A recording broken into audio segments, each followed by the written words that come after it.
Hello friends, welcome back to my channel MT maths. अब question a day series में next question discuss कर रहे हैं।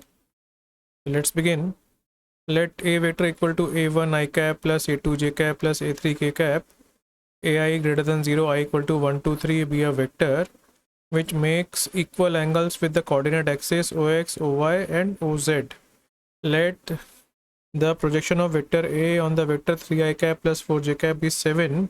Let B vector be a vector obtained by rotating A vector with 90 degree. If A, B and x-axis are coplanar, then projection of B vector on 3i plus 4j cap is। ठीक है, तो question बड़ा लेंदी सा question है, vectors के ऊपर है, vector algebra का क्वेश्चन है। तो जब भी इस टाइप का लेंदी क्वेश्चन होता है हम स्टेप बाय स्टेप क्वेश्चन को इंटरप्रेट करते हैं।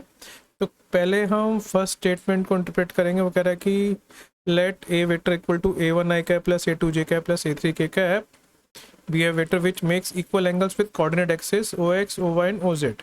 ठीक है, तो ए वेक्टर एक ऐसा वेक्टर है जो कि एक्स एक्सिस वाई एक्सिस और जेड एक्सिस के साथ सेम एंगल बना रहा है, इक्वल एंगल बना रहा है।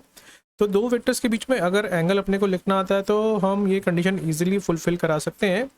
तो पहली बात तो ये क्लियर होना चाहिए भाई, ओ एक्स का मतलब हो गया एक्स एक्सेस और एक्स एक्सेस के अलॉन्ग अपने को एक यूनिट वेक्टर पता होता है आई कैप।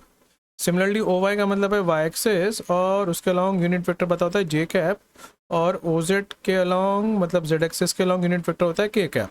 ठीक है, अब इस वेक्टर का इन तीनों एक्सिस के साथ एंगल इक्वल कैसे कराएं मैथमेटिकली, उस पर डिस्कशन करते हैं।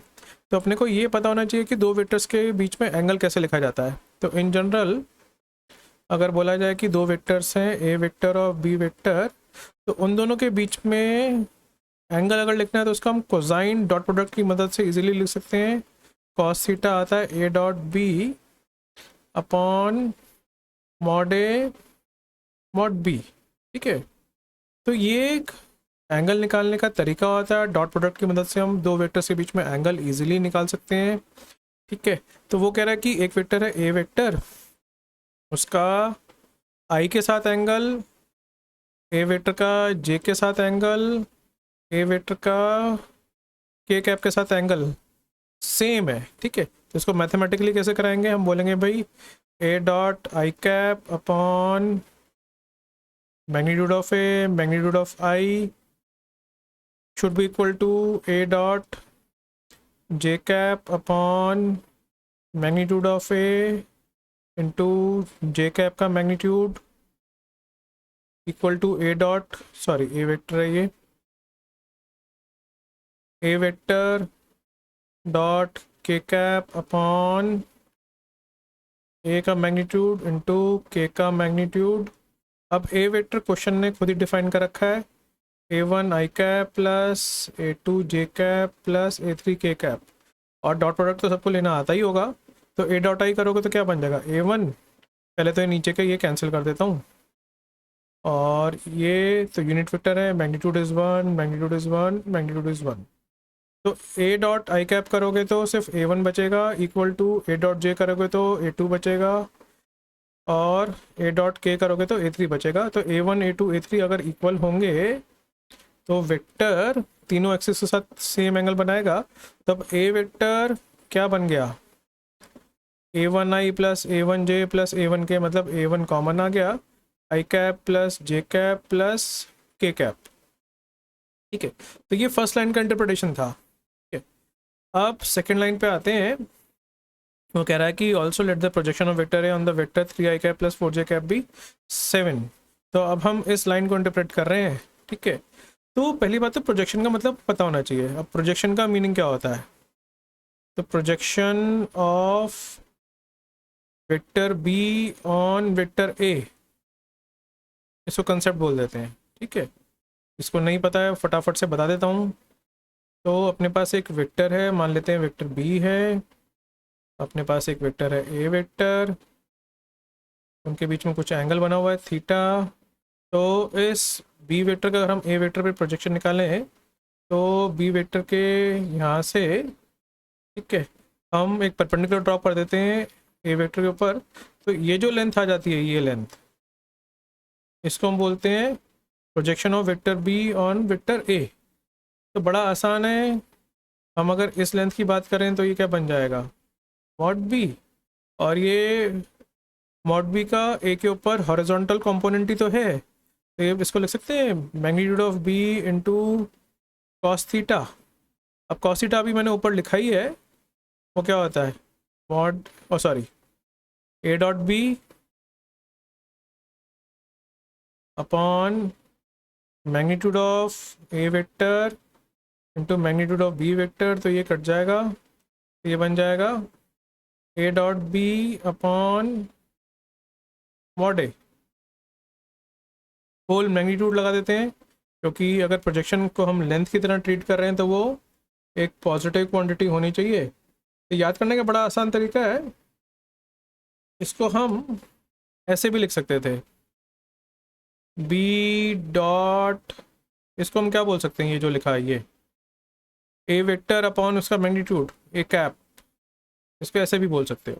ठीक है, आगे बात समझ, तो याद करना आसान है, जिस वेक्टर का जिस वेक्टर के ऊपर निकालना है प्रोजेक्शन, दोनों का डॉट प्रोडक्ट लग दो, न्यूमरेटर आ जाएगा, और उस वेक्टर के मैग्नीट्यूड से डिवाइड करो जिसके ऊपर प्रोजेक्शन निकल रहे थे। प्रोजेक्शन किसके ऊपर निकाल रहे थे हम, ए के ऊपर। ठीक है, तो ए के मैग्नीट्यूड से डिवाइड कर दोगे। ठीक है, अब वापस क्वेश्चन पे आते हैं, वो कह रहा है कि ए वेक्टर का projection on 3i cap plus 4j cap, ये दे रखा क्वेश्चन में 7।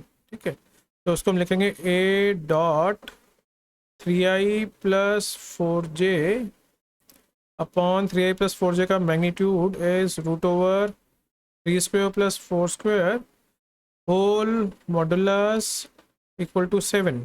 ठीक है, अब ए वेक्टर हम निकाल चुके थे तो उसका डॉट ले लेते हैं, a1 तो बाहर आएगा ही आएगा, और ये बन जाएगा 3 प्लस 4 अपॉन 5 इक्वल टू 7, ये बन जाएगा ए का मॉडुलस, a1 का मॉडुलस इंटू 7 अपॉन 5, 7 से 7 कैंसिल कर गया, मैग्नीट्यूड ऑफ a1 आ गया 5, तो a1 आ गया प्लस माइनस 5।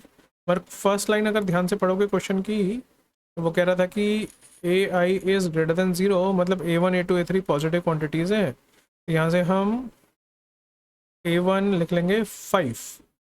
यहाँ से अपना ए वेक्टर कम्प्लीटली डिफाइन हो गया है, वो था a1 बोले तो 5 ब्रैकेट आई कैप प्लस जे कैप प्लस के कैप। ठीक है, तो अपना ए वेक्टर कम्प्लीटली डिफाइन हो गया पहली दो लाइंस की मदद से, पहले दो स्टेटमेंट्स की मदद से।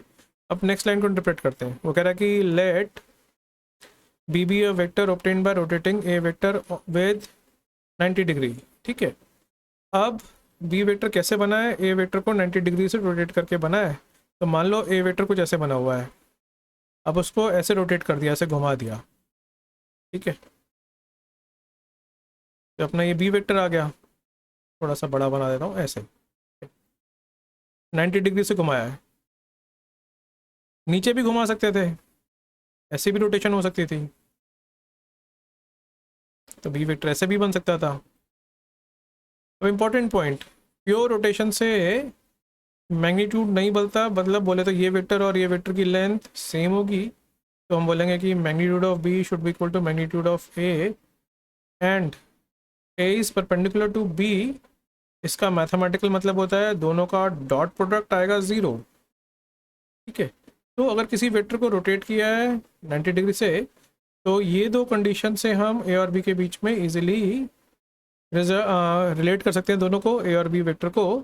ठीक है, अब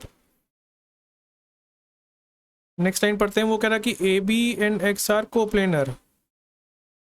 ठीक है, A B and x axis are coplanar, तो बी का प्रोजेक्शन बताना है इस वेक्टर के ऊपर। ठीक है, तो अगर हम बी वेक्टर किसी तरह से निकाल पाए तो हम बी का 3i प्लस 4j पे प्रोजेक्शन निकाल सकते हैं। ठीक है, अब वो कह रहा है कि a vector, b vector and x axis, x axis का मतलब है आई कैप। ठीक है, उसको वेक्टर ए और बी वेक्टर लिखे हैं, तो भाई एक्स एक्सिस को भी वेक्टर की फॉर्म में लिखेंगे, आर कोप्लेनर। अब कंसेप्ट कि अगर तीन वेक्टर्स कोप्लेनर होते हैं तो उसका क्या मतलब होता है मैथमेटिकली। ठीक है, यहाँ तो उसका स्केलर ट्रिपल प्रोडक्ट 0 होता है। ठीक है, वो तो हम यहाँ पे करेंगे नहीं क्योंकि बी वेक्टर कम्प्लीटली अननोन है। तो क्या मतलब है इस बात का, क्या लिखते हैं, बड़ा आसान सा है, if 3 vectors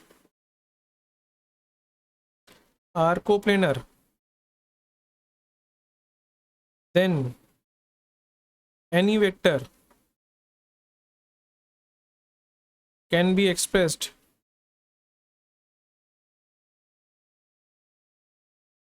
as linear combination of other two vectors। कहने का मतलब है कि अगर कोई 3 वेक्टर्स कोप्लेनर हैं, एक ही प्लेन में हैं, तो किसी भी वेक्टर को, तीनों में से किसी भी एक वेक्टर को बाकी दो के लीनियर कॉम्बिनेशन में लिखा जा सकता है। इस बात का क्या मतलब है, वापस क्वेश्चन पे आते हैं। वो कह रहा है कि ये 3 वेक्टर्स ना एक ही प्लेन में है, तो मैंने बोला कि किसी भी एक वेक्टर बोल लेते हैं, बी वेक्टर को ए वेक्टर और आई कैप के लीनियर कॉम्बिनेशन में लिख सकते हैं, तो this is called linear combination. ठीक है, where X and Y are scalar quantities. ठीक है, इसको हम बोलते हैं लीनियर कॉम्बिनेशन। ठीक है, तो किसी स्केलर से मल्टीप्लाई किया और उनका कॉम्बिनेशन बोले तो वेक्टर एडिशन लिख डाला। ठीक है, इसको हम बोलते हैं लीनियर कॉम्बिनेशन। तो यहाँ से बी वेक्टर क्या बन जाएगा, एक्स, और हमने वो लिखा था 5 आई कैप प्लस 5 जे कैप प्लस 5 के कैप। नहीं, ए वेक्टर ये तो लिखा था, देखो ऊपर, ये देखो ये लिखा हुआ। ठीक है, ब्रैकेट ओपन करके लिख दिया, प्लस वाई आई कैप। तो यहाँ पे इसको स्टैंडर्ड फॉर्म में लिख सकते हैं 5x प्लस वाई आई कैप प्लस 5x जे कैप प्लस 5y के कैप। तो अपने को अब x और y निकालना है, जिससे बी वेक्टर डिफाइन हो जाएगा। तो हम क्या करेंगे, ऊपर वाली दो कंडीशंस का यूज़ करेंगे जो कि अभी तक हमने सिर्फ लिखी थी, यूज़ नहीं करी हैं, ये दोनों। ठीक है, तो a डॉट बी 0 कर देंगे, a डॉट बी 0 कर देते हैं। तो a डॉट बी क्या बन जाएगा, a में तो 5 था ही, वो तो स्केलर थी, बाहर आ जाएगा। i प्लस जे प्लस के का ऊपर वाले वेक्टर से डॉट लोगे तो बन जाएगा 5x plus Y plus 5x plus, यहाँ पे सॉरी x है, ठीक है, 5x should be equal to 0। ये बन जाएगा 15x equal to minus Y, Y आ गया माइनस 15x। ठीक है भाई, अब ये y उठा करके हम ना यहाँ डालने वाले हैं और b सिर्फ और सिर्फ x की फॉर्म में आ जाएगा। तो b वेक्टर बन गया अपना माइनस 10x आई कैप प्लस 5x जे कैप प्लस 5x के कैप। ठीक है, कॉमन दिख ही रहा है अपने को, क्या ले लें कॉमन, हाँ ले लेते हैं माइनस 5x या 5x ले लेते हैं कॉमन। 5x कॉमन ले लिया तो बन गया माइनस 2 आई कैप प्लस जे कैप प्लस के कैप। अब एक कंडीशन यूज़ हो गई है, सेकंड कंडीशन यूज़ करनी बची है, वेक्टर बी और वेक्टर ए का मैग्नीट्यूड सेम है। तो वेक्टर बी का मैग्नीट्यूड क्या बनेगा, ठीक है, 5 मॉड एक्स, भाई ये तो स्केलर क्वांटिटी है, तो 5x का मॉड, तो 5 मॉड एक्स बन जाएगा, 5 तो भाई पॉजिटिव वैल्यू है, इनटू इस वेक्टर का magnitude root over 4 plus 1 plus 1, और ए का मैग्नीट्यूड 5 तो बाहर आ जाएगा, आई प्लस जे प्लस के का मैग्नीट्यूड क्या बनेगा, root over 1 square plus 1 square plus 1 square. तो 5 से 5 उड़ गया और ये बन गया मॉड एक्स आ गया √3 अपॉन √6। ठीक है, तो मॉड एक्स आ गया 1/√2, एक्स की दो वैल्यूज आएंगी प्लस माइनस 1/√2। ठीक है, तो ये वैल्यू उठा करके मैं यहाँ डाल दूंगा तो बी वेक्टर मेरा डिफाइन हो गया। तो बी वेक्टर क्या बन गया, दो आएंगे ना, हमने ऊपर देखा भी था क्लॉकवाइज और anti clockwise rotation, plus minus 5/√2 minus 2 आई कैप प्लस जे कैप प्लस के कैप। अब बी का प्रोजेक्शन निकालना था, क्वेश्चन पे वापस आते हैं, बस लास्ट लाइन एग्जीक्यूट करनी बची हुई है।